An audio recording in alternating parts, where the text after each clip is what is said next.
अस्सलाम वालेकुम, मैं हूं शाहजेब खानजादा। सियासी सूरत-ए-हाल दिलचस्प मरहले में दाखिल हो गई है।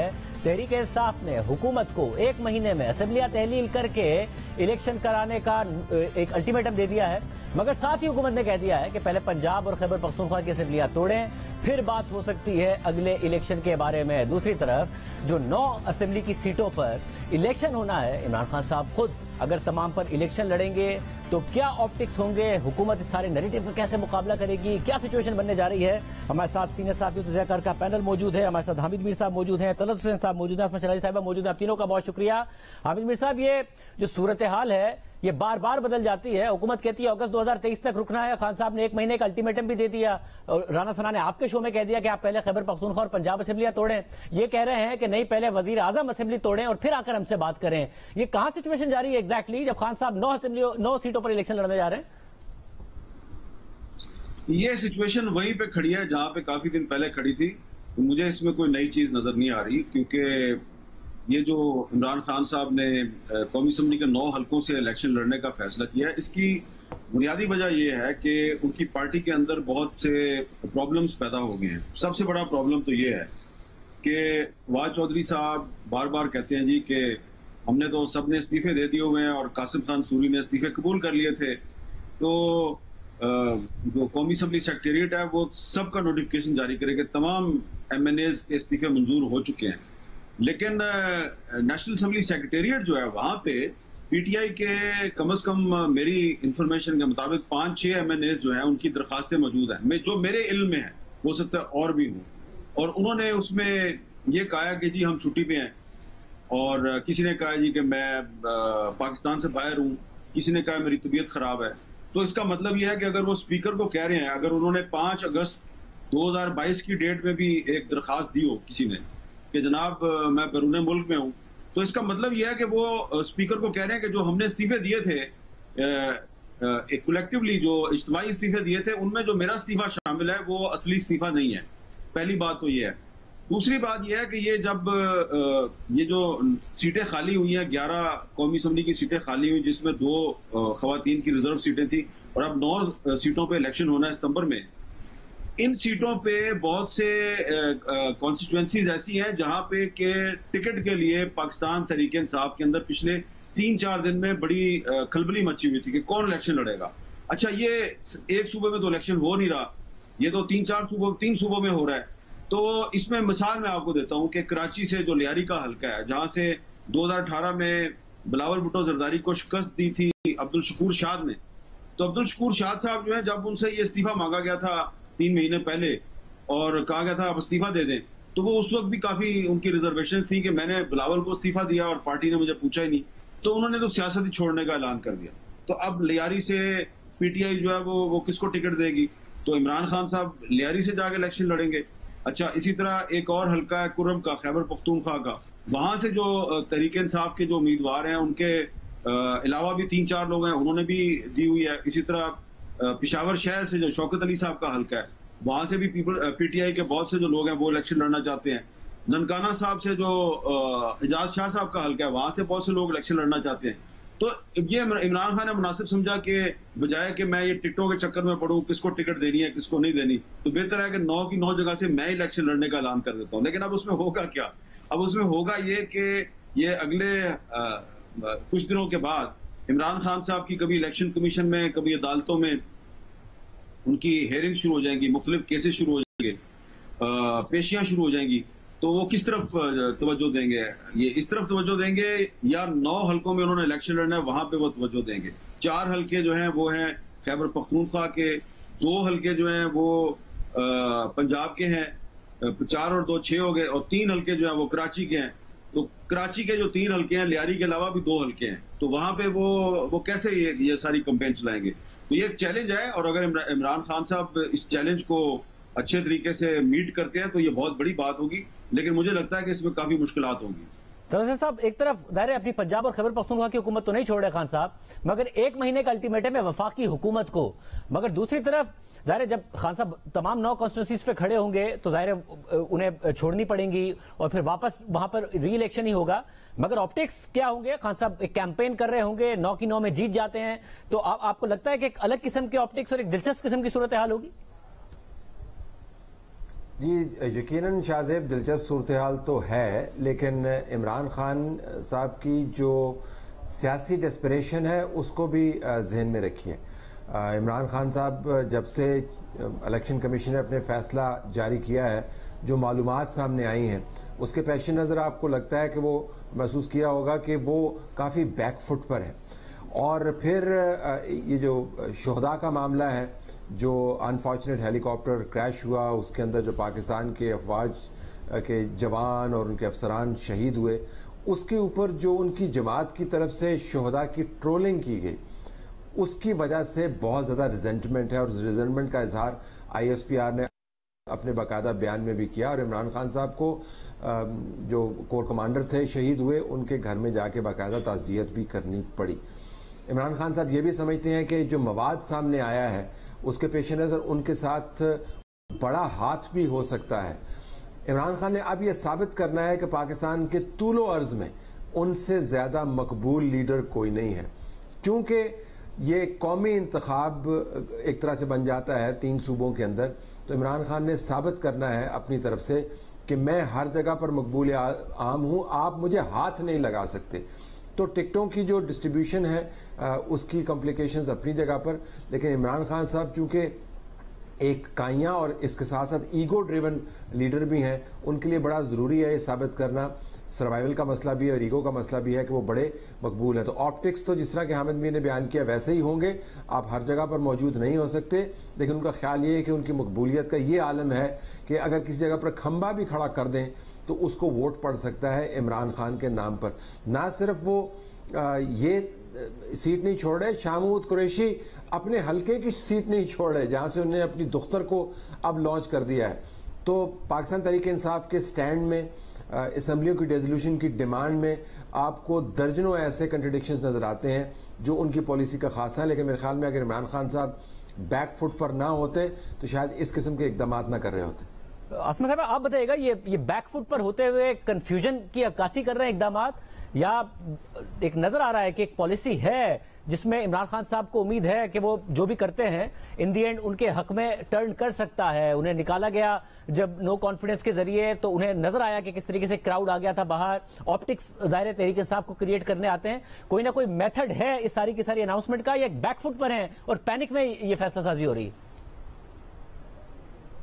جی بالکل، ایک تو وہ پریشر انڈر پریشر ہے اور بہت زیادہ ہے، کیونکہ جو انہوں نے دھوبی پٹکا مارنا تھا وہ ان کے اوپر ہی اب مارا جا رہا ہے۔ مثلا یہ ساری اسٹریٹجی جو تھی، اگر آپ کو یاد ہو تو یہ تحریک انصاف کی تھی کہ اگر پی ڈی ایم ریزائن کرے گی تو ہم مختلف جگہوں سے اپنے مرحلہ وار الیکشنز کروا کے لوگ لے آئیں گے، 2/3 میجورٹی آ جائے گی، اور چونکہ پی ڈی ایم کھلا میدان چھوڑے گی لہٰذا پھر وہ اپنی منمانی کی ترامیم کر سکیں گے۔ یہ ایک اب تو یہ زبان زد عام ہے اور اس کے اوپر بات بھی ہوتی رہی ہے۔ تو ایک طرح سے پی ڈی ایم نے یا جو موجودہ حکومت ہے اس نے وہی دھوبی پٹکا اس کو مارا، اور اسی طرح کی جو ترتیب ہے وہ دے دی تحریک انصاف کو، جو کہ وہ ایکسپیکٹ نہیں کر رہی۔ تو ان کا خیال تھا کہ وہ پریشر بلڈ اپ کرتے چلے جائیں گے یہاں تک کہ اکتوبر میں ان کو الیکشن مل جائے گا، اور اس کے بعد آپ کو پتا ہے کہ جو نومبر کے اندر فیصلے کرنے اور باقی دیگر چیزیں وہ ہو جائیں گی، لیکن ایسا ہوا نہیں ہے سر دست۔ دوسری بات یہ جو 9 انتخاب حلقوں میں کرنا ہے، ان 9 حلقوں کے انتخاب کے لیے ہر جگہ سے جب وہ خود لڑیں گے تو آپ کو پتا ہونا چاہیے، ہم سب کو پتا ہے یہ بات، کہ یہ ایک ان کی جو فنڈنگ ہے، یا جس طرح سے کہتے ہیں کہ ہر علاقے کے اخراجات ہیں ہر حلقے کے، وہ بھی ان کو دینے پڑتے ہیں، یعنی جو کینڈیڈیٹ ہوتا ہے وہ افورڈ کرتا ہے، اس کی ایک لمٹ بھی ہے۔ تو ایک سوال پھر اٹھے گا کہ ان 9 حلقوں کے لیے اخراجات عمران خان صاحب کے پاس کہاں سے آئے وغیرہ وغیرہ، تو یہ سوالات اور ہیں۔ تیسری جو اہم بات ہے وہ یہ ہے کہ بیانیہ اب کون سا ہوگا، کیونکہ اس سے پہلے جو انہوں نے بیانیہ اختیار کیا تھا وہ سازشی خط کا تھا، وہ خودداری کا تھا، وہ غلامی کو ناقبول کرنے کا تھا۔ اس کے بعد آپ نے دیکھا اینٹی اسٹیبلشمنٹ نیریٹو آیا، اور اس وقت پاکستان تحریک انصاف کے پاس وہ کون سا نیریٹو ہے جو کہ اگلے 9 نشستوں کے انتخاب کے لیے جگہ جگہ عمران خان صاحب جو ہیں اس کے اوپر بات کریں گے۔ اس دوران فارن فنڈنگ کے اوپر جو انویسٹیگیشنز ہیں، اس کے اوپر جو کاروائیاں ہیں وہ بھی زور پکڑ لیں گی۔ اور آپ کو یاد ہے کہ یہ کچھ دن پہلے یہ بات کی تھی خورشید شاہ صاحب نے کہ اس دفعہ جو انویسٹیگیشن ہوگی ایف آئی اے کی جانب سے یا جس کی ایف بی آر کی جانب سے، وہ اب بالکل ٹرانسپیرنٹ ہوگی, وہ براہ راست نشر کی جائے گی یا میڈیا کو اس کے اندر جو ہے وہ بلایا جائے گا. تو ایسی صورت میں میرا خیال ہے کہ حکمران اتحاد بہت کلیئرٹی کے ساتھ آگے جا رہا ہے, اور وہ چاہتے ہیں کہ بہت ساری چیزیں جو ہے سامنے آ جائیں تاکہ بیک فٹ پہ مزید عمران خان صاحب کو لے جایا جائے. حمید صاحب ایک پریشر تو بلڈ کر رہے ہیں خان صاحب, اور وہ یہ پریشر ہے کہ یہ مجھے ہرا نہیں سکتے, اس لیے ٹیکنیکل ناک آؤٹ کرنا چاہتے ہیں. مگر مسئلہ یہ ہے کہ کیس ایک نہیں ہے. اب ایک تو توشہ خانہ کے جو معاملات تھے اس کا ایک ریفرنس موو کر دیا ہے 62-63 کے تحت کہ 2018-19 میں آپ نے وہ ڈکلیئر ہی نہیں کیا تحائف اور اس سے ہونے والی آمدنی. پھر یہ جو سرٹیفکیٹ ہے اس پر حنیف عباسی صاحب کا کیس موجود ہے, وہ پریس کانفرنس کر رہے ہیں کہ وہ بھی جا سکتے ہیں. پھر وفاقی حکومت موو کر رہی ہے. آپ کو لگتا ہے کہ کہیں نہ کہیں ایک خطرہ ہے, اور وہ خطرہ عمران خان صاحب محسوس بھی کر رہے ہیں, جس کی وجہ سے وہ پینک بھی کر رہے ہیں کہ مجھے واقعی کہیں نااہل تو نہیں کر دیا جائے گا جیسا نواز شریف صاحب کے ساتھ ہوا -1 میرے ساتھ وہ تو نہیں کیا جا رہا ہے؟ اور کیا اس کے امکانات بھی آپ کو نظر آ رہے ہیں کہ ہیں؟ عمران خان صاحب کا مسئلہ یہ ہے کہ انہوں نے پچھلے 2-2.5 ہفتے میں اپنا جو نیریٹو ہے اس کو تھوڑا چینج کرنے کی کوشش کی ہے. پہلے وہ بالکل ایک اینٹی اسٹیبلشمنٹ بیانیے پہ جا رہے تھے, وہ ہر بات پہ میر جعفر میر صادق کا لفظ استعمال کرتے تھے. اب وہ صرف نیوٹرلز پہ آ چکے ہیں, اور میری جو انفارمیشن ہے اس کے مطابق انہوں نے پارٹی کے اندر ہدایات بھی جاری کی ہیں کہ ذرا احتیاط کا مظاہرہ کیا جائے. اور یہ جو ریسنٹلی پاکستانی فوج کے کچھ افسران اور جوان ایک ہیلی کاپٹر حادثے میں جب شہید ہوئے ہیں, اور اس پر جو تحریک انصاف کے حامیوں نے سوشل میڈیا پہ جس قسم کی انتہائی غیر ذمہ دارانہ اور قابل مذمت ٹویٹس کی اور ٹرینڈ چلائے, تو اس پہ بھی عمران خان صاحب نے کہا کہ یار یہ ہمارے حق میں نہیں جا رہا. اس میں جو مین رول کیا ہے وہ کیا ہے پرویز لائی صاحب نے اور مونس لائی نے. انہوں نے کوشش کی ہے کہ عمران خان اور اسٹیبلشمنٹ کے درمیان معاملات جو ہیں وہ تھوڑے بہتر ہو جائیں, ٹھنڈے ہو جائیں. اور عمران خان صاحب نے جب 17 جولائی کا جب بائی الیکشن تھا پنجاب میں, اس کا رزلٹ آیا, اور پھر پرویز لائی صاحب جب چیف منسٹر بن گئے, تو اس کے بعد آپ بھی دیکھیں ان کے لب و لہجے میں ایک واضح تبدیلی ہے. وہ ٹھیک ہے انہوں نے اپنے فالوورز کو جس کام پہ لگایا تھا تو ان کو کنٹرول کرنے میں ان کو مشکل پیش آ رہی ہے, لیکن ذاتی طور پہ ان کا جو بیانیہ ہے اس میں کافی تبدیلی آئی ہے. اور وہ ٹی وی چینل جو عمران خان صاحب کے نیریٹو کو بہت بھرپور انداز میں ہائی لائٹ کر رہے تھے. آپ دیکھیں کہ کم از کم ایک ٹی وی چینل کا تو نام لینے کی ضرورت نہیں, آپ کو پتہ ہی ہے کون سا ٹی وی چینل ہے, وہ تو اب باقاعدہ جنرل قمر جاوید باجوہ صاحب کے حق میں ان کی کمپین چل رہی ہے. پہلے ان کی کمپین بالکل الٹ تھی. تو یہ عمران خان صاحب ایک آہستہ آہستہ یو ٹرن مارنے کی کوشش کر رہے ہیں, جس کی وجہ سے جو ان کا نیریٹو ہے جس کو پہلے بہت پاپولیرٹی ملی تھی اس پہ بھی اثر پڑے گا.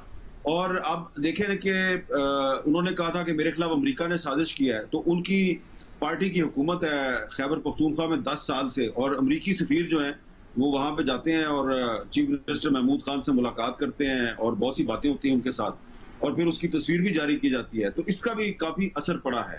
تو میں سمجھتا ہوں کہ آنے والے دنوں میں ٹھیک ہے یہ جو عدالتی مقدمات ہیں ان کی ایک اپنی ڈائمینشن ہے, لیکن جو عمران خان صاحب اب کوشش کر رہے ہیں کہ اپنا جو نیریٹو ہے اس کو تھوڑا تبدیل کریں, تو اس کا بھی اثر پڑے گا. اور اس کی ایک وجہ یہ بھی ہے کہ میرے علم میں ہے کہ کم از کم 2 لوگ عمران خان صاحب کے قریبی دوست وہ 2 ہفتے گزار کے گئے ہیں پاکستان میں, وہ امریکہ سے آئے تھے, اور انہوں نے عمران خان کو کنونس کیا کہ آپ اپنا جو اینٹی امریکنزم ہے اس کو تھوڑا کم کریں.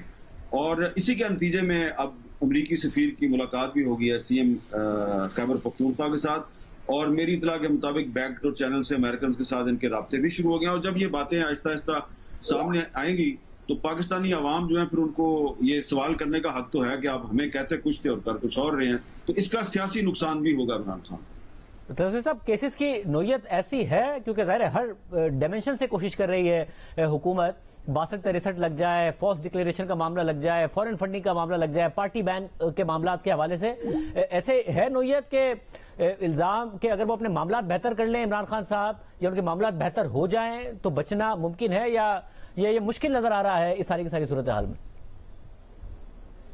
دیکھیں شاہزیب, بادی نظر میں جو مواد سامنے آیا ہے, اور چونکہ ایک طویل کیس کے بعد یہ مواد سامنے آیا ہے, اور دوسرے سورسز سے بھی کرابوریشن ہوئی ہے, فائنینشیل ٹائمز کی سٹوری اگر آپ دیکھ لیں, یا جس طرح عمران خان کی پارٹی کے جو پرانے ممبران تھے, فوزیہ قصوری کا اگر میں نام لوں, میرا ان سے کل ایک انٹرویو تھا, اگر آپ ان کے بیانیے کو دیکھیں تو صحافیانہ تجزیے کے اندر تو یہ بہت سٹرونگ کیس نظر آتا ہے.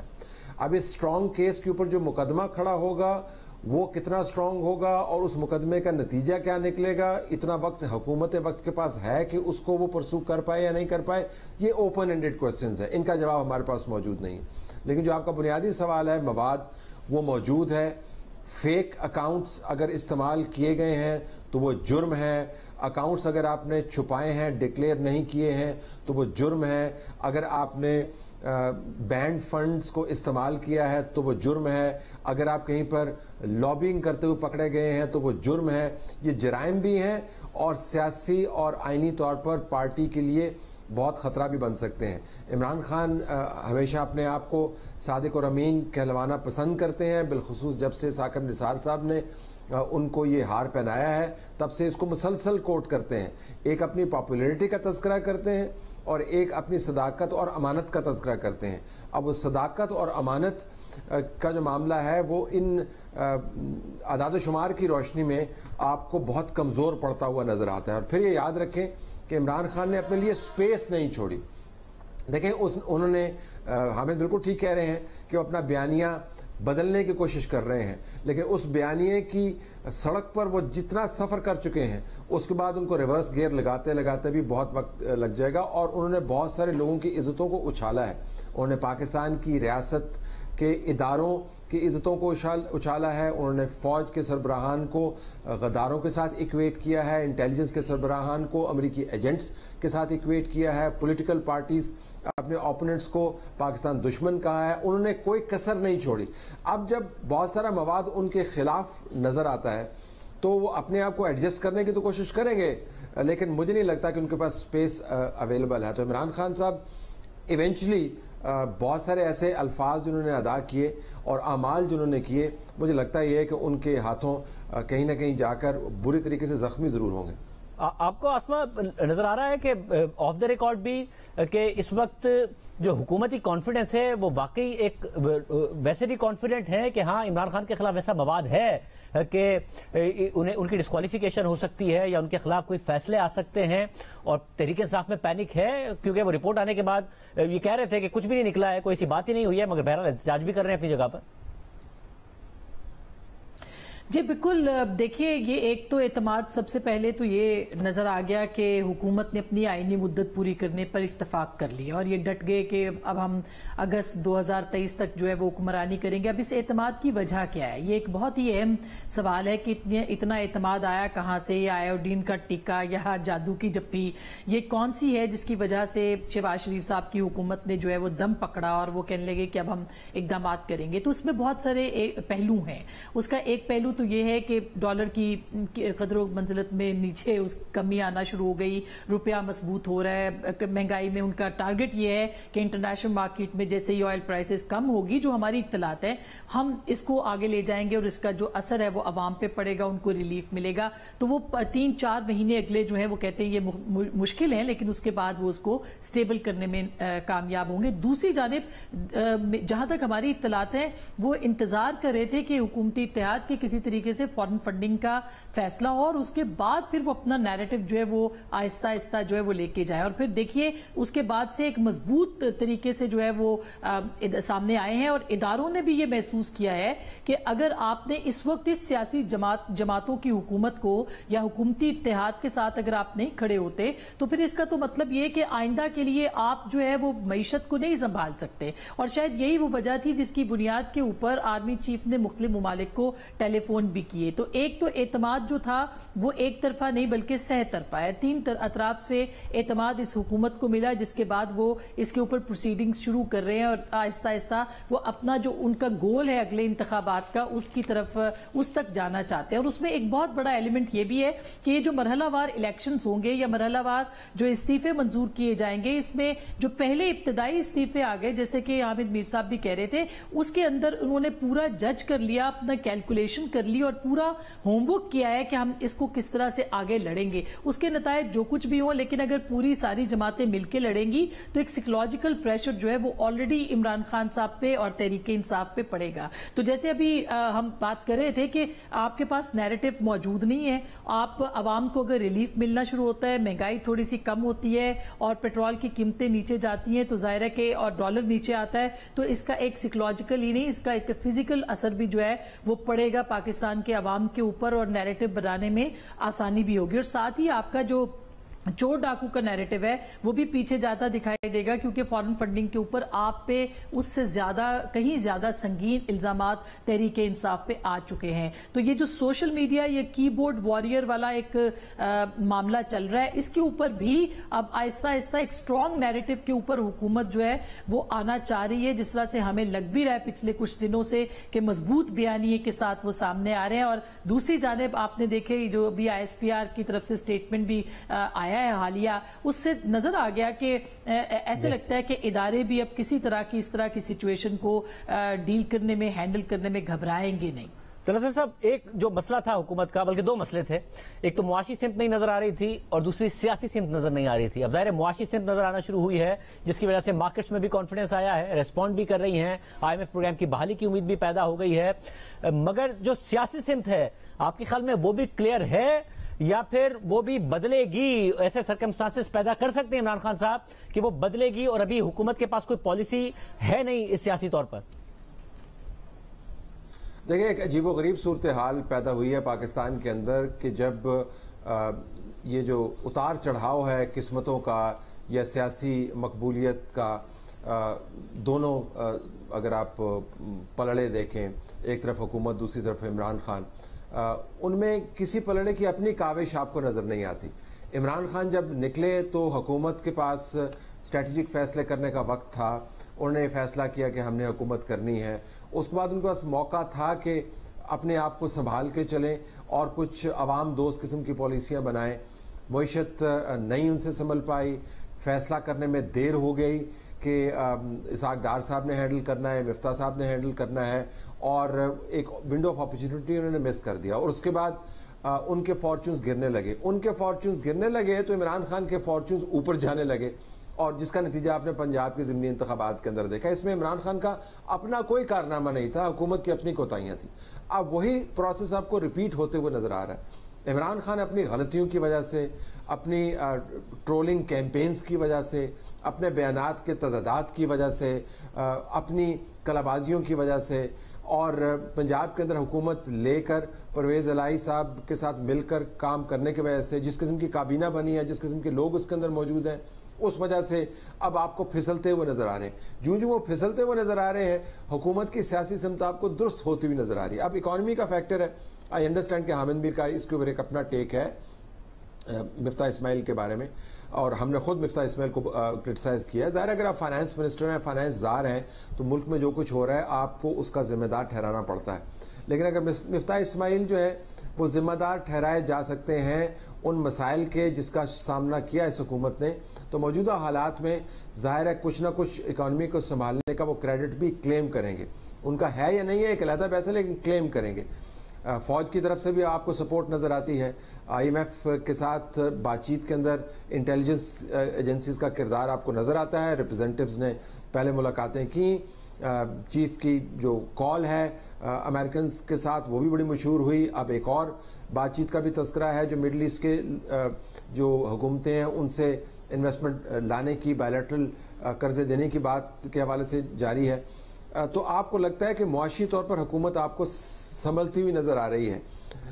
इमरान खान के पास इसकी जो विंडो ऑफ अपॉर्चुनिटी है सियासी तौर पर वो क्लोज होती जाएगी या कमजोर होती जाएगी। लेकिन जिस तरह मैंने पहले कहा, इसमें किसी का कारनामा नहीं है, जो उनके ओपोनेंट्स हैं उनकी अपनी कोताहियां ज्यादा कारफरमा नजर आती हैं आपको। बहुत शुक्रिया नाजरीन, तज़किरों की गुफ्तगू आपने सुनी। सबसे अहम बात यह है कि क्या वाकई मईशत सही सिमत में जाएगी, क्या वाकई मईशत संभल गई है? डिफॉल्ट का खतरा टल गया है, आर्जी तौर पर टला है, ये मुस्तकिल बुनियाद पर टल गया है। उसके लिए बहुत ज़्यादा ज़रूरी है कि हम मुआशी तज्ज़ियाकारों की राय आपके सामने रखें, क्योंकि मुल्क की सियासत इस वक्त मईशत के गिर्द भी घूम रही है। हमारे साथ एक ज़बरदस्त पैनल मौजूद है। आरिफ हबीब साहब मौजूद हैं, आप सनतकार भी हैं, माहिर मईशत भी हैं, यूसुफ नज़र साहब, मोहम्मद सुहेल साहब, खकान नजीब साहब, बहुत बहुत शुक्रिया आप चारों का शो में ज्वाइन करने के लिए।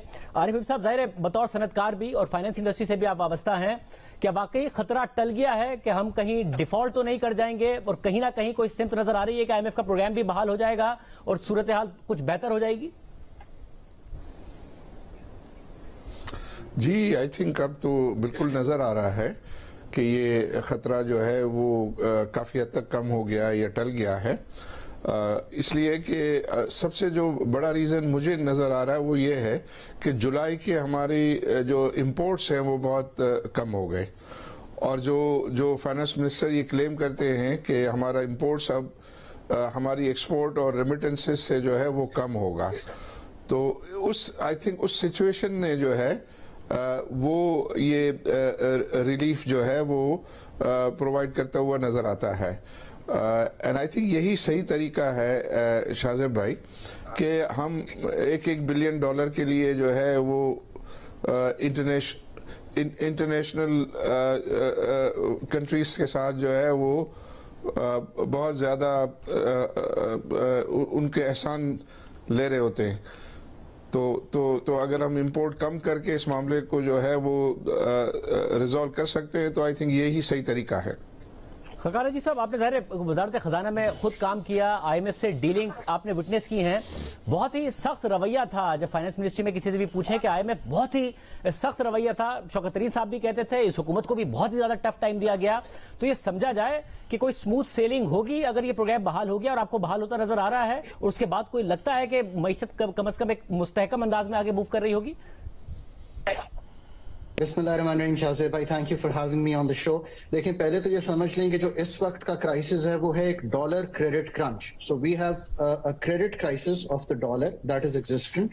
ये कोई सॉल्वेंसी का क्राइसिस नहीं है पाकिस्तान का, और ये फरवरी से चल रहा है और चल भी उसी वजह से रहा है जिसका आपने जिक्र किया। वो क्या है कि फरवरी में पाकिस्तान ने अपना 7वां रिव्यू कंप्लीट करना था। फरवरी से you are hitting the end of अगस्त, अभी तक 7वां और 8वां रिव्यू अब आपने इकट्ठा करके करना है। IMF से जो भी आपके मुज़ाकरात हुए हैं, चूंकि इतने डिलेड हो गए हैं, सो एक ट्रस्ट का डेफिसिट कायम हो गया है, और इसके साथ साथ इन्हीं दिनों में पाकिस्तान के जो फिस्कल हालात, पाकिस्तान के जो करंट अकाउंट के हालात और पाकिस्तान के जो क्वाज़ी फिस्कल हालात हैं, वो तीनों जो हैं वो बहुत तब्दील हो गए। 5,309 अरब का आपने फिस्कल रन किया, यानी कि आप सोचिए कि आपका जो फिस्कल है वो बहुत बहुत हाई हो गया। उसकी वजह से एक करंट अकाउंट का डेफिसिट जो है वो 17.4 बिलियन डॉलर का क्रिएट हुआ। So IMF also had no choice but to go hard on correcting the macro fundamentals of the country. So जब हम उनको कहते हैं कि वो सख्त शराइत पेश कर रहे हैं, तो पहले हम समझ लें कि हम खड़े कहाँ हो गए आकर। दूसरी बात, नेपरा और ओगरा ने आपकी प्राइसेस, एनर्जी की, इलेक्ट्रिसिटी की, पावर की और पेट्रोलियम की तश्कील दी। इसका कोई ताल्लुक IMF से नहीं है। इसकी तब्दीली आपको खुद करनी चाहिए थी, ताकि आपका जो 850 अरब रुपए का डेफिसिट बिल्ड हुआ पावर सेक्टर में अलोन, और ये भी फिगर हमें IMF की तरफ से पता चला। अगर इन हालात में आप मैक्रो फंडामेंटल्स को कंट्रोल करना चाहते हैं, करेक्ट करना चाहते हैं, तो आपको ये सारे स्टेप्स लेने चाहिए। इसमें कौन सा ऐसा स्टेप है जो फंड ने आपको कहा है जो करेक्ट नहीं है? सो मैं बिल्कुल ये नहीं समझता कि ऐसा हमें सोचना भी चाहिए। फंड के बगैर आप एक लिक्विडिटी क्रंच में है डॉलर की, बिकॉज आपकी इकोनॉमी जिस तरह हमने सेटअप कर दी है, अगर उसको फायर फाइट करके हर वक्त डॉलर ना फीड किए जाएं, तो 33 से 35 अरब डॉलर का डेफिसिट है ग्रॉस फाइनेंसिंग में नेक्स्ट ईयर का। ये ग्रॉस फाइनेंसिंग का डेफिसिट आप पूरा नहीं कर सकते जब तक फंड आपको स्टैंप ऑफ अप्रूवल नहीं देता। ये हैं आपके number. In the short term इस लिक्विडिटी क्रंच से निकलिए, ब्रीदर लीजिए, फंड की सारी चीजें पूरी कीजिए। अभी भी देखिए ना, आपने ₹7.92 बिजली बढ़ानी थी, फंड से आपने ये एग्री करवा लिया है कि ₹3.5 और 92 पैसे बढ़ेगी। So you have some. ये चीजें अगर मैं भी आपको एडवाइस कर रहा हूं तो यही कहता। बट ऑफ कोर्स फंड से निगोशिएट करते हुए if you put options on the table, आप ये कहें कि मैंने डायरेक्ट टैक्सेशन करनी है, मैंने रिटेलर्स पे टैक्स लगाना है, मैंने POS मशीन करनी है, मैंने अपना सेल्स टैक्स बढ़ाना है, fund will always be live to that. But ये याद रखिए कि फंड सिर्फ करेक्टिव मेजर्स लेता है, आपके स्ट्रक्चरल इश्यूज को ठीक नहीं करता, और उनका होराइजन 3 साल का होता है. उन्होंने 3 साल में प्राइसिंग चेंजेस इंश्योर करने हैं, मैक्रो स्टेबिलिटी इंश्योर करनी है, और दुनिया भर को देखते हुए आपकी डेट सस्टेनेबिलिटी इंश्योर करनी है. ये 3 चीजें वो कर रहे हैं, और इसी से आपको ब्रीदर मिल रहा है. अब आपके पास वक्त है कि आप अपने एसेट्स बेचें, आप नॉन डेट क्रिएटिंग इंस्ट्रूमेंट्स को पूरी तरह यूज करें, एफडीआई लाएं मुल्क में. ये काम तो आपने करने हैं, फंड आपको कतई तौर पे नहीं रोकता. हमने लास्ट प्रोग्राम जब मैंने एंकर किया पाकिस्तान का, हमने जब प्रोग्राम रन किया तो हमें कभी किसी ने रोका कि हम एलएनजी पावर प्लांट्स मुल्क में ना लगाएं, हमें कभी किसी ने रोका कि हम एलएनजी की नई एग्रीमेंट्स करें. आप डिसएग्री कर सकते हैं कि वो एग्रीमेंट्स किस तरह हुए, पर आपको कतई तौर पे फंड ये नहीं रोकता कि पर मैक्रो फंडामेंटल्स की स्टेबिलिटी जरूरी है, वो हो रही है प्राइसिंग चेंजेस के थ्रू. दैट इज प्राइमरीली जो आईसीयू का डॉक्टर है, और अब तो मैं कहूंगा कि मोर ऑफ अ वेंटिलेटर का जो डॉक्टर है वो ये करने की कोशिश कर रहा है आपके साथ, और उनकी अपनी क्रेडिबिलिटी ऑनलाइन आ जाती है जब इतना डिले हो जाता है. अब आपको एक ब्रीदर मिला है. आपकी जुलाई is not a representative month for Pakistan, ये मैं बार बार कह रहा हूं. उसकी वजह यह है कि आप बहुत हाई इंपोर्ट से आ रहे थे जून में, और जुलाई में ईद हॉलीडेज, मॉनसून भी आया. अभी भी आपको conservation strategy of the highest order लगानी चाहिए. स्पेन लगा रहा है, अगले दिन I was talking to the Bangladesh finance ministry, वो लगा रहे हैं, आप भी लगाइए, ताकि आपकी एनर्जी नीड्स जो हैं वो कम हो और आपका import bill on the energy sector कम हो. This is your biggest strategy that you must do. ये भी ब्रीदर्स हैं सारे. ये जाहिर है, ये अभी तक हम देख रहे हैं कि हुकूमत ने ऐलान जरूर किया है, बट जो कंजर्वेशन स्ट्रैटेजी है उस पर अमल नहीं होता नजर आया है. यूसुफ नजर साहब, आपका भी बहुत ही क्रिटिकल व्यू रहा है जिस तरीके से पाकिस्तान की मईशत चली है और इस नहज पर पहुंची है. अब आपको कहीं ना कहीं कोई ना कोई सिमत नजर आ रही है जिसकी वजह से समझा जाए कि हम कहीं खतरात से जरूर निकल गए हैं, कि कहीं डिफॉल्ट तो नहीं कर जाएंगे, कोई ऐसा मसला तो नहीं हो जाएगा, और कोई सिमत भी है या सिर्फ एक टेम्पररी खतरे से निकले? देखिए, पहली बात तो ये है कि जो 2 क्रिटिकल फैक्टर्स हैं इस वक्त, वो है आपका इंपोर्ट्स और दूसरा आईएमएफ की कंडीशनैलिटी. इंपोर्ट्स में जो कमी हुई है जुलाई में, हमेशा आप पिछले साल भी फिगर्स देख लें, जो ट्रेड डेफिसिट है उसमें कमी होती है, तो ये सीजनल इफेक्ट भी है. इस वक्त जो पोजीशन है, इस वक्त हमारे पास ऑयल के जो हमारी डीजल ऑयल पेट्रोल जो है उसके रिजर्व जो है 30 डेज के हैं, और जो फर्नेस ऑयल है उसके रिजर्व हमारे तकरीबन 6 मंथ्स के हैं. तो ये कोई इतनी ज्यादा अनकंफर्टेबल पोजीशन तो नहीं है, लेकिन ये समझना कि हम बिल्कुल खतरे से बाहर आ गए हैं वो इसलिए गलत होगा कि इंपोर्ट्स जो है, कॉन्ट्रैक्शन जो है, हमारा पिछले साल को $80 बिलियन की इंपोर्ट्स थी, एक्सपोर्ट्स जो थी वो $31 बिलियन के करीब थी. मैं सिर्फ गुड्स इंपोर्ट्स की बात कर रहा हूं. तो इस वक्त अगर आप देखें, इस महीने में भी एक्सपोर्ट्स हमारी गिरी हैं. तो मुझे ये है कि हमें बड़े कॉशियसली ट्रेड करने चाहिए. मैं ये नहीं समझता कि पाकिस्तान कोई श्रीलंका है. पाकिस्तान श्रीलंका से मुवाजना करना मैं समझता हूं गलत है, लेकिन ये भी नहीं है कि हम we are completely out of the woods. ये बहुत कुछ डिपेंड करेगा कि हमारे जो ट्रेड बिल है वो कैसे चलता है. ऑयल प्राइसेस जो हैं, जो इस वक्त जो है $100 से नीचे कुछ आई हैं, ये कैसे चलती हैं, और फिर हमारे फ्रेंडली कंट्रीज से मामलात कैसे चलते हैं. हमें ये समझना जरूरी होगा कि आईएमएफ के साथ इस दफा हमें बहुत एहतियात से चलना होगा. अगर इसलिए कि स्लिपेजेस हुए तो मुझे नहीं लगता कि आईएमएफ का रवैया हमारे साथ जो है वो नर्म होगा. तो ये क्रिटिकल फैक्टर्स हैं. इसमें कोई ब्लैक एंड व्हाइट में पिक्चर प्रेजेंट करना जो है, मैं इससे गुरेज करूंगा. Position is critical, yes. जो हम we went to the brink, लेकिन उससे हम पीछे आए हैं. लेकिन ये एटीट्यूड के सब अच्छा है और हम सही सिम पे जा रहे हैं.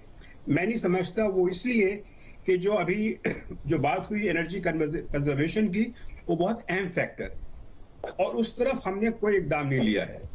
दूसरी तरफ हमारी जो पॉलिटिकल पोजीशन है वो इस तरह से है कि ट्रेडर्स के साथ अभी आपने देख लिए जो टैक्स लगाने का मसला था, और गवर्नमेंट ने उससे एक स्टेप बैक लिया है.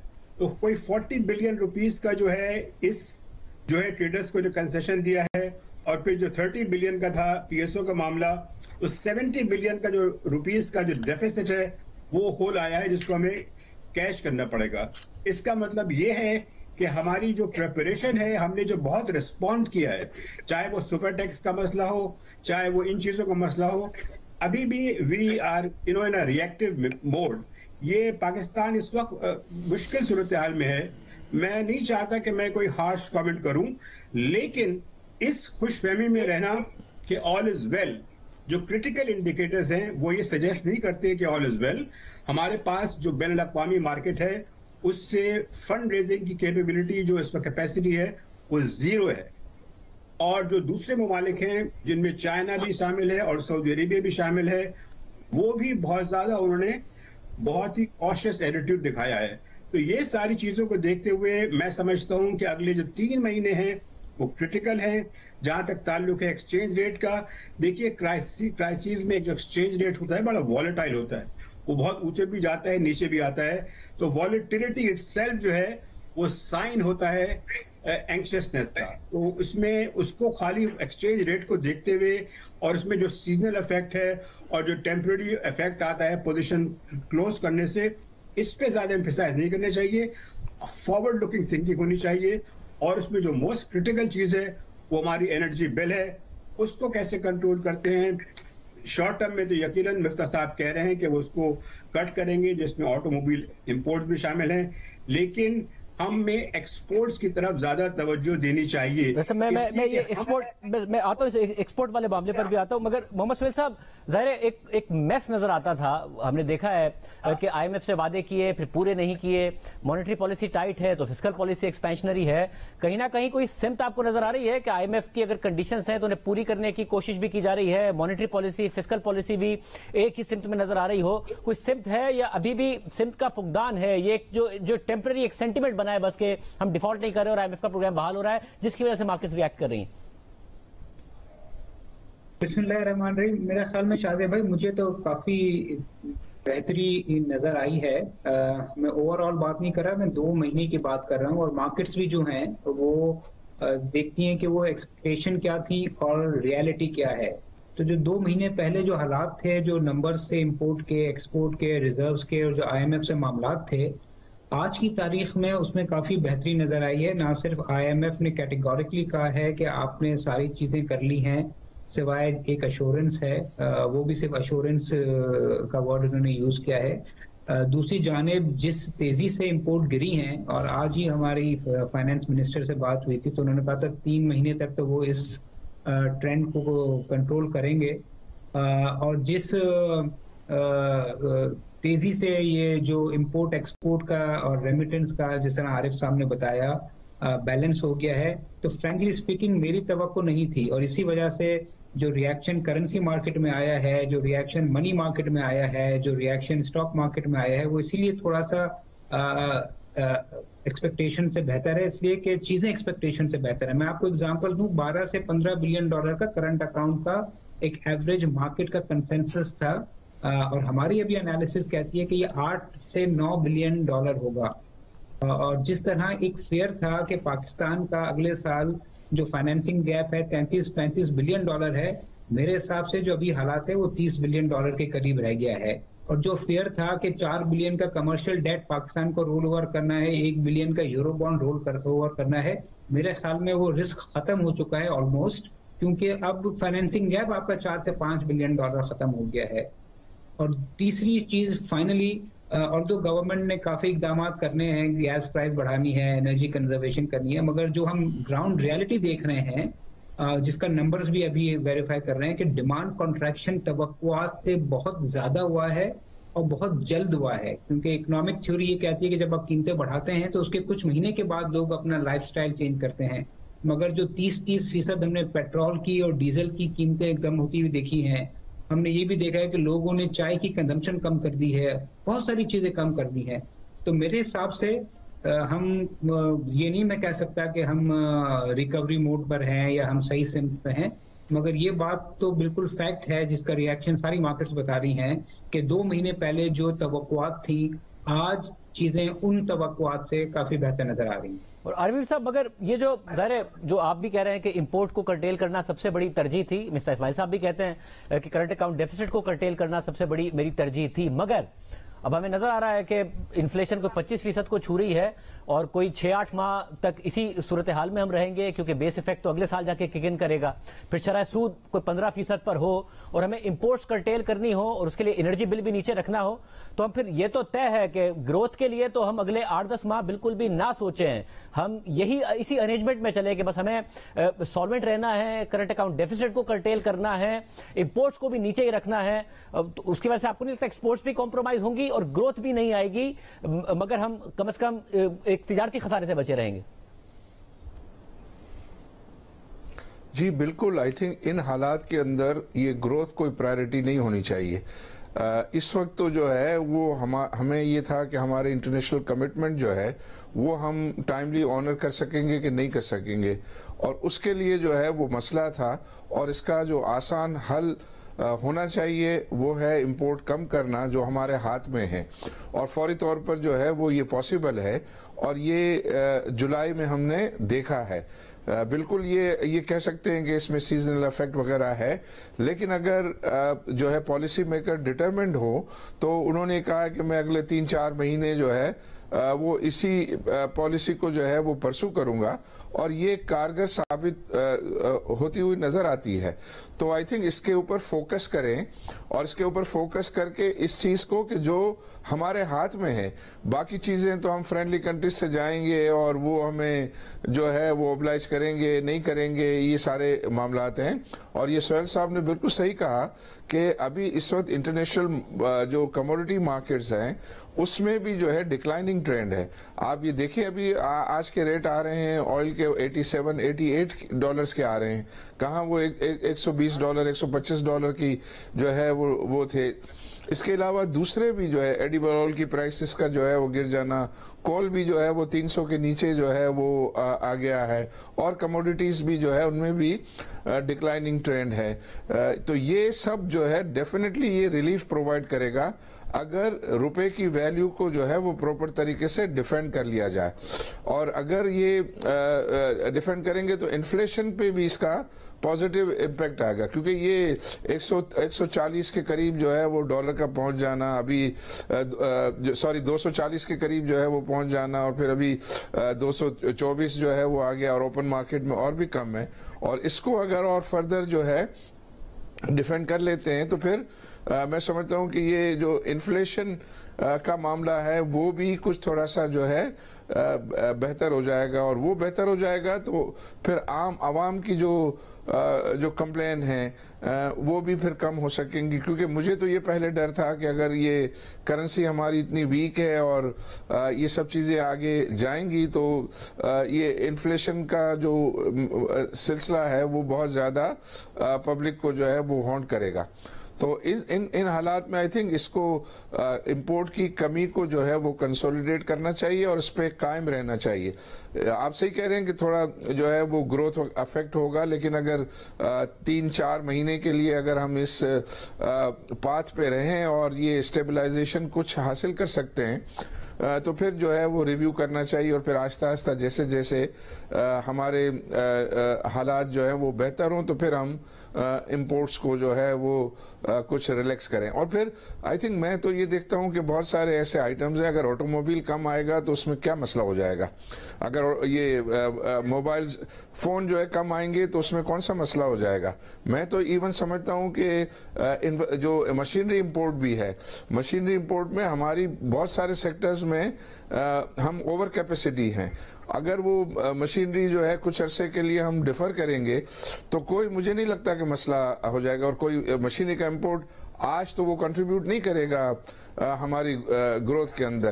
وہ تو آج ہم امپورٹ کرتے ہیں, اس کے 2-2.5 سال کے بعد جو ہے وہ آ کے اس سے پروڈکشنز آتی ہیں.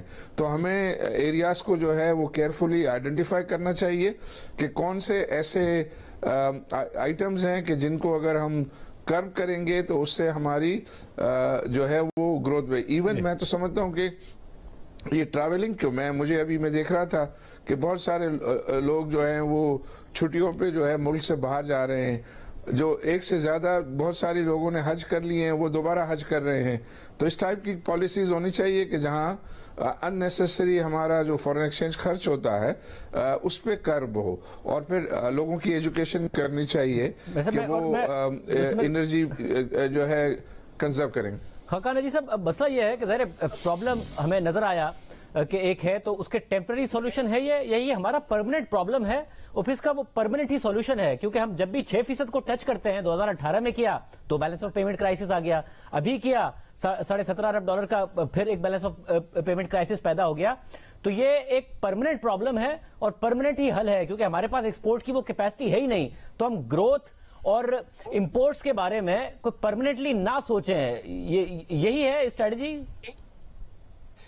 دیکھیں ان دا شارٹ رن تو چونکہ ایک اتنا severe dollar credit crunch create ہوا ہے, تو اس کے جو فیکٹرز جنہوں نے کریٹ کیا تھا IMF, امپورٹس, ایکسپینڈیچرز, اور اس کا آپ نے دیکھا کہ $24 ارب کا فسکل ڈیفیسٹ آپ نے رن کیا, ان کو کنٹرول کریں اور سرکولر ڈیٹ کو کنٹرول کریں, پلس آپ ایگریکلچر امپورٹ کو ان دی امیجیٹ, ابھی اب اگر ہم 6 مہینے کا ویژن لے کے چلیں, میں یہ کیوں کہہ رہا ہوں کیونکہ $8 سے $10 ارب کی فوڈ امپورٹ کر کے ابھی بھی ویٹ کی $3 سے $4 ملین کی امپورٹ ہے, اس کو کسی طرح ان دا شارٹ رن بھی اپنے اداروں کو یوز کریں. اور مطلب میں ہمیشہ کہتا ہوں کہ یہ لوکل ادارے, agri universities, agri research centres, ان کو یوز کر کے اگلے 6 ماہ میں get your design of the agriculture right, so that آپ کا کچھ کراپنگ پیٹرن بہتر ہو, تاکہ یہ کام ہو. اور یہ اسٹرکچرل کی طرف میں موو کرتا چلا جاؤں. سو ایک تو ایگریکلچر کو بہت توجہ دیں, تاکہ آنے والا وقت فوڈ سیکیورٹی کے لیے بہت مشکل ہوتا چلا جائے گا. فوڈ امپورٹس مہنگی ہوتی چلی جائیں گی, دنیا سے امپورٹ کرنا مشکل ہوتا چلا جائے گا. اور وہ کنٹری جس میں 1/3 لوگ $3 ڈے سے کم پہ رہ رہے ہوں, آپ کو یہ اسٹرکچرلی سب سے پہلے ایگریکلچر کو میں ہٹ کروں. نمبر 2, اگر 1 سال کی حکومت ری ڈیزائن نہیں بھی کر سکتی انرجی سیکٹر کو, ایٹ لیسٹ ایک خاکہ آپ کو سامنے آ جانا چاہیے. آپ نے ڈسکو بیچنے ہیں کہ نہیں بیچنے ہیں, آپ نے جنریشن RLNG بیچنی ہے کہ نہیں بیچنی ہے, آپ نے ریگولیٹر کو, پرائیویٹ سیکٹر کو ریگولیٹ کروانا ہے کہ آپ نے پبلک سیکٹر میں رکھ کے ریگولیٹ کرانا ہے. What is our defining formation on that. اسی کے ساتھ ساتھ میں یہ بھی ضرور کہوں گا کہ انرجی سیکٹر میں ایک انٹیگریٹڈ فریم ورک بنا ہوا ہے, اس کو اگلے 5 سے 10 سال کے لیے رول آؤٹ کر دیں. انرجی سیکٹر جو ہے آپ کو لے ڈوبے گا 1 سال میں اگر آپ اس کو ٹھیک نہیں کریں گے. یہ میں کیوں کہتا ہوں, 850 ارب کا سرکولر ڈیٹ, 1000 ارب سے اوپر کی پیمنٹ لاسٹ ایئر انسسٹینیبل ہے. یہ وہ ایکسپینڈیچر ہے جو کرنٹ اکاؤنٹ کو بھی کریٹ کر رہا ہے. اس کو سرجری کریں ایٹ لیسٹ. اگر یہ so conservation, agri productivity, redesign of the energy sector, اگر اگلے 6 ماہ میں یہی کر لیں, چھوڑ دیں اگر ہم اس وقت لارج اسکیل مینوفیکچرنگ کو آن اٹس اون چلنے دیں, جو آ گیا ہے ٹرف کے اندر اس کو لگنے دیں, سو ہم اس مشکل میں بریدر میں بھی نکل جائیں گے, اسٹرکچرلی بھی کچھ کام شروع ہو جائے. یوسف صاحب, آپ بھی سمجھتے ہیں کہ ایک پرماننٹ سولوشن ہے یا ایک پرماننٹ پرابلم ہے جس کا یہی پرماننٹ سولوشن ہے کہ آپ امپورٹ اور گروتھ کو بھول ہی جائیں, کیونکہ جب بھی جاتے ہیں ہم یہی مسئلہ کھڑا ہو جاتا ہے. آپ کو نظر آتا ہے یوسف صاحب کہ ہم 6-8 مہینے میں اس مشکل ٹائم سے نکلے اور پھر دوبارہ گروتھ کی طرف دیکھ سکیں, یا نہیں ہے پاسبلٹی گروتھ کی طرف اس تیزی سے جانا جس طرح سے پہلے ہوا تھا؟ وہ میرے خیال سے وہ ٹریجیکٹری نہیں ہوگی. اس کی وجہ بڑی سمپل ہے کہ یہ سب سے زیادہ سیویئر کرائسس تھا, اور اس وقت جو پولیٹیکل سچویشن ہے اس میں چلیں پیٹرول کی پرائسز تو بڑھا دی گئی اور وہ یقیناً ایک بڑا ٹف ڈیسیجن تھا, لیکن اور بہت سارے اقدامات کرنا جو ہماری پولیٹیکل سچویشن ہے اس میں سے چند اچھے اقدامات میں سن رہا تھا, وہ اچھے سجیشنز ہیں, لیکن ان کو کرنا جو ہے وہ بات ہے گورنمنٹ کی کیپیسٹی کی, جو اس وقت جو ہے مجھے سیاسی صورتحال کی وجہ سے بڑی لمیٹڈ نظر آتی ہے. جہاں تک پرماننٹ سولوشن کا تعلق ہے, دیکھیے یہ کوئی پرماننٹ سولوشن تو نہیں ہے. ہم 23ویں مرتبہ سن 58 سے IMF کے پاس گئے ہیں. ہم ہمیشہ یہی کرتے ہیں کہ ہم کچھ قرضے لے لیتے ہیں, امپورٹس کٹ کرتے ہیں, اسٹیبلائز ہوتی ہے, تھوڑی گروتھ ہوتی ہے, پھر واپس اسی طرف چلے جاتے ہیں. اگر اس سائیکل کو بریک کرنا ہے تو ہمیں بڑے آنیسٹلی ایک ان ڈیپتھ جو ہے اوپن ڈسکشن میڈیا پہ, گورنمنٹ میں بھی اور اپوزیشن دونوں سب کے ساتھ ہونا چاہیے کہ یہ ایک بڑا نیشنل ایشو ہے. یہ خالی چند اکانومسٹ کا ایشو نہیں ہے, چند بزنس مین کا ایشو نہیں ہے. اگر آپ کے پاس نیشنل ول نہیں ہوگی, نیشنل کنسنسس نہیں ہوگا کہ میجر پرائرٹیز کیا ہیں, میجر پرائرٹیز کیا ہونی چاہیے, یہ there are no two opinions کہ آپ کو ایکسپورٹس کی طرف توجہ دینی پڑے گی, اس لیے کہ آپ ایک फ्यूल इंपोर्टिंग कंट्री हैं। आपका फ्यूल पे तो दरमदार रहेगा, आप चंद महीने के लिए कम कर सकते हैं, लेकिन जब ऑयल रिजर्व नीचे जाएंगे तो आपको तो फ्यूल इंपोर्ट करना पड़ेगा। तो ये तो एक टेम्परेरी मेजर है। तो इस लिहाज से वो उसके लिए क्या स्ट्रेटेजी है? ठीक है, मान लिया आपने इंपोर्ट्स कम कर दी, खासतौर पर ऑयल इंपोर्ट आपने कम कर दी, अब इंपोर्ट नहीं करेंगे, लेकिन उससे आगे क्या होगा? इस वक्त जो सूरत हाल है वो ये है कि जो एसेंशियल कमोडिटीज हैं उनका इन्फ्लेशन रेट 38% है, जो दुनिया में थर्ड हाईएस्ट है। तो अपने आप को हम अच्छी बातें करके मुतमईन जरूर कर सकते हैं। ये सही बात है कि इस वक्त ऑयल प्राइसेस जो है वो कम हो रही हैं, लेकिन इस वक्त भी as of now as we speak जो ब्रेंट क्रूड ऑयल है उसके जो ट्रेड है वो $95 पे हो रही है। तो ऐसा नहीं है, मैं समझता हूं कि अगर ये $70 पे चली जाए तो यकीनन पाकिस्तान को कुछ ब्रेक मिलेगा, लेकिन जब तक ये 90s में रहेगी, 100 के करीब फ्लर्ट करती रहेगी, उस वक्त तक ये समझना कि हमें कोई बहुत ज्यादा रिलीफ मिल जाएगी वो गलत होगा। इसलिए कि आपका जो पिछले साल का जो करंट अकाउंट डेफिसिट था उसका 55% जो था वो ऑयल इंपोर्ट की वजह से। ये मसला मुसलसल रहा है। मोहसिन साहब, आप क्या कहिएगा? ये बूम बस हमने देखा है, और बूम भी कोई ऐसा नहीं है कि कंटिन्यूस देखा हो, एक दफा 6% देखते हैं और बस्ट कर जाते हैं। या आपको लग रहा है कि कोई है चांस या नहीं है, बस अब यही परमानेंट है कि आइंदा हमें नहीं कॉम्प्रोमाइज करना है इस बात पे कि ग्रोथ के लिए हमने अपना तिजारती खसारा बढ़ने देना है क्योंकि हमारी एक्सपोर्ट की सलाहियत नहीं है? देखिए, ये मेरे ख्याल में मईशत के साथ साथ सियासी इशू भी है, क्योंकि हमने पिछली 3 हुकूमत में तकरीबन एक ही तरह का ट्रेंड देखा कि जो नई हुकूमत आती है वो पिछली हुकूमत के import led, consumption led growth को मैनेज कर रही होती है, स्टेबलाइजेशन की तरफ ले जाती है, फिर तीसरा साल शुरू होता है तो वो फिर ग्रोथ की तरफ आ जाती है, फिर अगली। तो आई थिंक ये सियासी मसला ज्यादा है और इसका हल वही है कि हमें एक एग्रीमेंट इकोनॉमी पे करना पड़ेगा, और उसकी मिसाल मौजूद है पाकिस्तान में। फिस्कल रिस्पॉन्सिबिलिटी लॉ बनाया गया था, तो इस तरह की कोई पार्लियामेंट के थ्रू कोई एग्रीमेंट या कोई कंसेंसस होना चाहिए कि ब्रॉडली पैरामीटर्स होने चाहिए कि हम जो है तिजारती खसारा है या करंट अकाउंट डेफिसिट है या मिनिमम रिजर्व लेवल है या डेट टू जीडीपी रेशियो है या डेट सर्विसिंग है या फिस्कल साइड पे हम कितना खर्चा करेंगे रेवेन्यू का, ताकि चीजें मैनेजेबल रहें। अदरवाइज तो आप जो भी कर लें, जब सियासी इंस्टेबिलिटी होगी, जब एक हुकूमत समझ रही होगी कि उसकी पॉपुलैरिटी कम हो रही है, तो वो आर्टिफिशियली कंजम्पशन लेड या इंपोर्ट लेड ग्रोथ करते रहेंगे। तो मेरे ख्याल में ये मसला है, कायम रहेगा। अगर पाकिस्तान को सस्टेनेबल इंक्लूसिव ग्रोथ चाहिए तो सियासी हम आहंगी, सियासी कंसेंसस की जरूरत होगी।